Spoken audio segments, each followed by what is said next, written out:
He's a 4-time champ, a Finals MVP, an All-Star, and played on 4 different teams. He's Andre Iguodala, and according to Max Kellerman, he's more clutch than Steph Curry. In this video, we're going to rank every version of Iggy from worst to best, or more accurately, least best to best, since they're all pretty good. Let's see if you agree with my picks, and speaking of picks for the best picks and award odds, check out the Game Day's NBA Pick of the Day by clicking that top link down below. In 4th place, we have Miami Heat Andre Iguodala. Iggy spent technically 2 seasons with the Heat, but he only played a total of 84 games over the span of 2 years, from 2019 to 2021, at ages 36 and 37. While in Miami, he clearly was playing more of a veteran role, keeping the locker room in check and being more of a coach figure, but he was still giving some solid minutes off the bench as a role player, averaging 4.4 points per game. Andre did help the Heat reach the finals in the bubble, but they lost to King James and his Lakers. Obviously, he gets last place here due to the low stats and his limited time on this team. In 3rd place, we have Denver Nuggets Andre Iguodala. Iggy played in the Mile High City for just 1 season, that season being the 2012-2013 NBA season when he was 29 years old. Physically, he was still in the peak of his prime, and the Nuggets kinda shocked the world that season. They finished 3rd in the West and were kinda looking like a title contender. The issue was they got shocked themselves in the first round of the playoffs, losing to a Golden State baby Steph Curry and Klay Thompson. This was the very early stages of the Splash Brothers backcourt dynasty. Draymond himself came off the bench during this period of time, and Jarrett Jack was playing the 2 with Klay at the 3. As for Iggy himself, I think he thrived on this team because there was no true number 1 scoring option. This team had a number of weapons like Ty Lawson, Gallinari, Wilson Chandler, Corey Brewer, and Iggy, of course.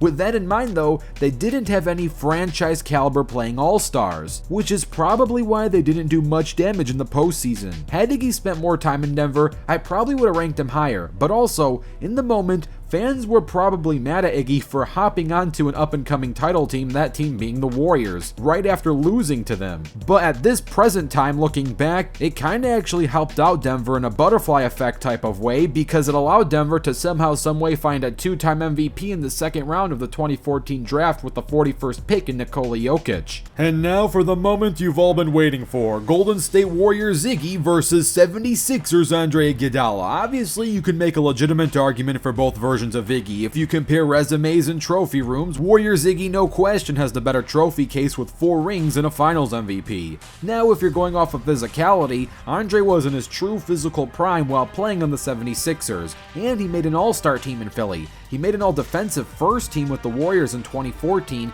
and made an all-defensive second team with the 76ers in 2011. But I think that all-defensive first team in 2014 is what makes this choice so hard. Don't let the single-digit point per game fool you. Iggy simply knew he had to play a more defensive role rather than a score-first role. But also, you do get the bitter end of his prime with the Warriors. On the flip side, let's not forget Iggy was so close to being a franchise-caliber all-star in Philadelphia. He had 5, that's right, 5 82-game seasons in Philly, and 3 of them were 3 in a row. This man was a machine with the Sixers. In his best scoring season, he put up nearly 20 points per game, and I think the biggest knack against him was the shortened playoff runs, getting bounced so early on. In fact, Iggy's deepest Sixer playoff run was taking Boston to a tough 7 games in the conference semifinals in 2012. And you can argue that this was one of Philly's weaker Iggy teams. He had some squads with Allen Iverson on them, but those were his first 2 years, so we really never got to see prime Iggy and prime Allen on the same squad.